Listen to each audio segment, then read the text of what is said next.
আসসালামু আলাইকুম। ওয়ালাইকুম সালাম। আপনি অনুমতি দিলে আপনার সঙ্গে একটু কথা বলতাম। বলি।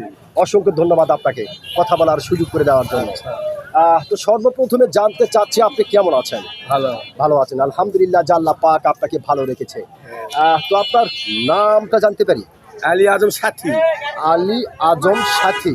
সুন্দর একটি নাম আপনার, চমৎকার একটি নাম আপনার। তবে একটি কথা বলতে আমি বাধ্য হচ্ছি, সেটা হচ্ছে আপনার নাম শুনে এবং আপনাকে সামনাসামনি দেখে যেটা বোঝা যাচ্ছে আপনি প্রচণ্ড একটি সাহসী মানুষ।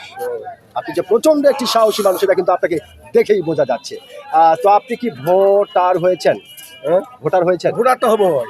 ভোটার হয়েছেন না? হ্যাঁ। তো যেহেতু আপনি বাংলাদেশের একজন সচেতন নাগরিক আচ্ছা। এবং বাংলাদেশের একজন সাহসী মানুষ, সেই ক্ষেত্রে এই বিষয়টি আপনার কাছ থেকে জানতে চাচ্ছি যে এইবার বাংলাদেশের সরকার কে হতে পারে? ধানের শীষ হবে। ধানের শীষ হবে। বা যেহেতু খুব সুন্দর করে এবং চমৎকার করে আপনি প্রথম চান্সে বললেন যে ধানের শীষ হবে, তো আসলে কি দেখলেন বা কোন আইডিয়াতে আপনার মনে হলো এটা? দেখা যাচ্ছে সবাই ধানের শীষেরই মত হয়ে গেছে, তারপর আচ্ছা। ধানের শীষ হবে না। মানে সবাই ধানের শীষের মত্ত হয়ে গেছে, এদিক ওদিক সব দিকে ধানের শীষের রব উঠেছে।